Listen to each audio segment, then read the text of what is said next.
Hello, in this video I'm gonna show you how to simply view your balance on Ellipal Titan 2.0.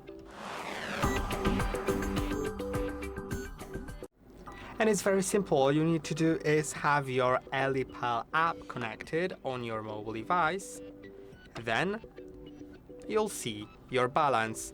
You can refresh if you need to, and if you don't have all your coins listed, feel free to just click on the connect button in top right corner on your Ellipal, then click on scan QR in top right corner in the app and hold until all the QR codes get scanned.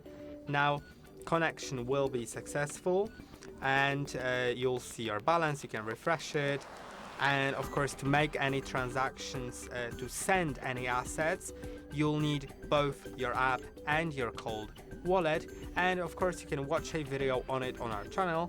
There's a video on how to send assets from Ellipal Titan 2.0.